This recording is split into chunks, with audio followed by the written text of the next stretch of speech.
Alright guys, it's Mad and welcome to the last episode of the Comet Diary. Yes, that's right, I've finally done it.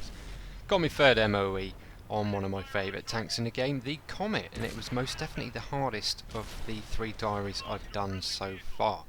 Anyway, so I've got the third MOE, but I'm not showing you the third MOE game because, to be honest, it was a bit crap, the last game.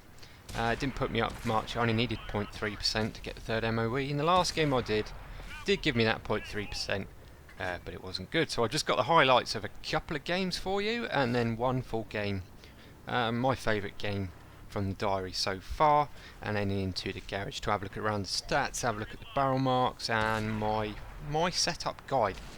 But please remember, it was my guide for myself, how I found my best way of doing it for me. It may not work for you. Right, anyway, on to this game then. Went a bit forward, and the enemy's team's Conquerors and IS-8s decided to push in. I killed one of the Conquerors, he was a one shot. Here comes another one, he hits me. What am I going to do? Oh no. Got to get round him. There we go, I set him on fire. Brilliant. IS-8's trying to kill me. Bang! 2 Conquerors dead. Gives me the Leverslayer's medal. I'm not going to get past this IS-8 as well though. Boom. And I am dead. I am brown bread. But I don't care. Killed 2 tier 9 heavies for a Leverslayer's medal there. Right, on to this game. I appreciate I've used a lot of APCR doing this diary, but then the Comet is probably one of the lowest pen tier 7 mediums in the game. So this little IS is, well, he's not out of position, it's just on very forward. What's he going to do? Where's he going to swing his turret? He chooses that way, so I decide to carry on driving round. And this is where that insane DPM, it's just cruel really. Bang! Oh, Tiger 2. Well, you want some, Tiger 2. Come get some then. Come on, Tiger 2. I'm not scared. Where are you? You run away? No, here he is. He wants some. Come on then. You want some of this Comet? Watch this, right? Watch this. Ammo rack. Sweet. Jinky jink. Come on. Where's that ammo rack? There's that ammo rack. Lovely. Yeah, I love moments like that. I only took one hit there, I think. Right, on to pretty much full game. It's on Dragon Ridge, so I cut out the start because who wants to see me driving up a hill? Right, so in the stats in a minute, we're going to have a look at my crew skills, and this is exactly why I set up my tank how I did. This is how annoying the Comet can be. Here we go, 1 tank down, didn't get spotted. Right, who wants some next? Have a little poke, a little spot. What have we seen now? KV3. I do get spotted now, but I'm being a bit overconfident here and I stay out. Back away. No artillery on the enemy's team. So back to side shots. And the grass does actually count as cover at the team. And look at this. It doesn't do a lot per hit, but they soon add up. There we go, spotted. Someone is aiming at me. Who is it? Oh, who wants some now? A full health Tiger. Right, watch this. This is just unfair. It is so funny.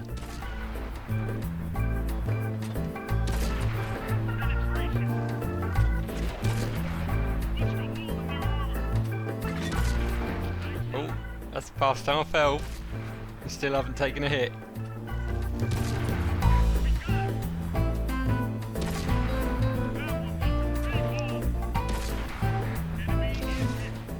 Got hit there. That was the T-34-85 with the derp gun.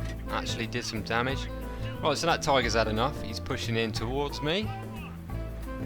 Here he comes. I still haven't been hit by him, mind. I bounced one of his shots, the rest have all missed. Get him once, twice. There we go. A whole Tiger chewed up without taking one hit from him. Lovely jubbly. Oh, who's this? Type 58. I'm a little bit out of position. He can pen me. There he goes, he does. That's going to be his last one though, hopefully. And he misses, and he is dead too. Right, who else is around? Tree goes down there, is that one of our friendlies? Or Churchill. Right, switch to Prem now. You wouldn't think it, but a Churchill 7 is actually a lot harder to penetrate than a Tiger. A Tiger's just a big box of juicy hit points, really. Whereas a Churchill 7 at the right angle could be a right pain, especially with standard rounds. Be very lucky. And he's dead. It's just that rapid DPM of the Comet. A lot of people despise this tank. And as Quickie Baby would put it, it's quite a high skill cap on this tank. It's very easy to die and very easy to do nothing. But in the right hands, this tank can be one of the most powerful tier 7s in the game. So, a quick look at the results of this one. This put my percentage up a fair bit. We killed 5 for just over 4k damage. Pick up the ace tank and a sniper and a high caliber. Not bad at all. Right, so that's a quick look at the team list and then we'll bugger off into the garage.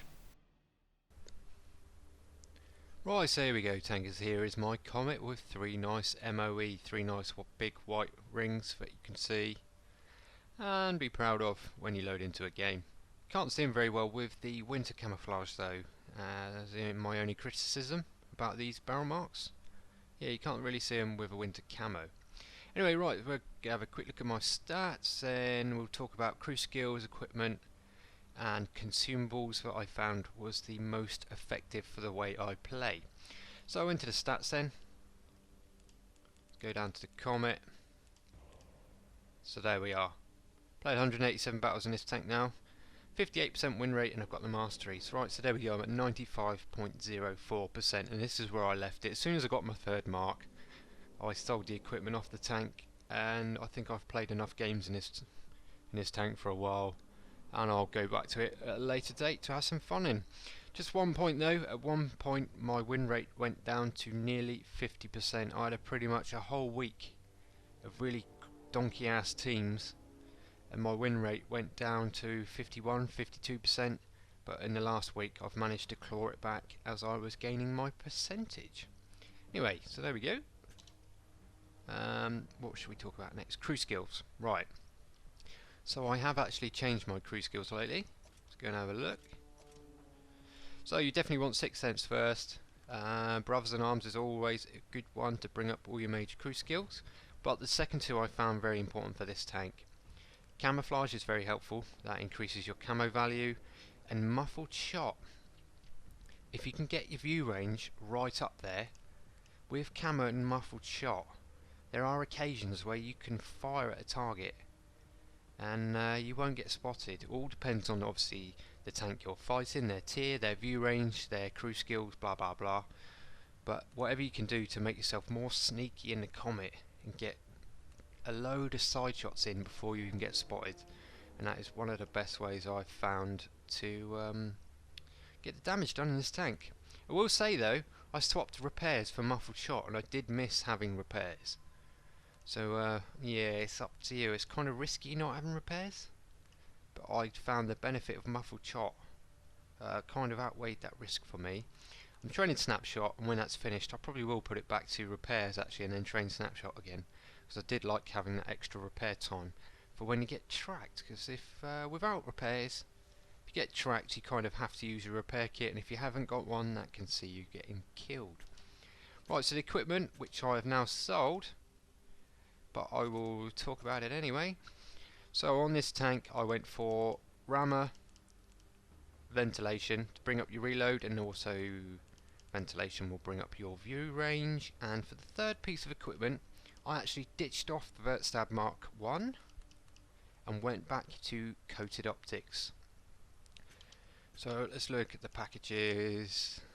Top package, wrong button, sorry. The base view range is 380. If it was 370 I'd most definitely go for binos, but it's 380, so with coated optics and tea and pudding your view range is right up there with the best of them. And the reason I went for that is I had a few games where I was getting outplayed by TDs that were in stealth and I couldn't spot them even when they were firing from maximum range. But with coated optics and tea and pudding, I was spotting the majority of the most, not well, maybe an E25 at full range you might not spot, but the majority of TDs with tea and pudding and coated optics, I was picking them up at maximum range, and light tanks as well. And I found the benefit of having that max view range over having the 20% on your accuracy during turret movement suited me more. There may be, some of you guys having the vert stabs might suit you more than having the extra view range. This is just how I set up my tank to allow me to get the third mark as easy as possible. Right, so that's pretty much it. There we go, guys. 3 barrel marks in the Comet. Done. Compared, what did we do first? Tiger, that was fun. IS was fun, apart from tier 9 games. And the Comet was by far the least fun in a tier 9 game. Tier 8 games it was pretty good, and tier 7 games like that last game you just saw, it's just carnage. You just chew people up in this tank. It was one of the most underrated tanks in the game, I think. Yes, I'll agree, the gun is pathetic, but if you can get people from the side, you can chew them up. Right, there we go, guys. Hope you enjoyed this diary. Next we'll be on to the T29, and then after the T29 I think I'm going to do the E75. But if there's any other tanks that you know I've got in my garage that you would prefer me to do a barrel mark diary on, please let me know, and if I agree with your choice I will do that instead.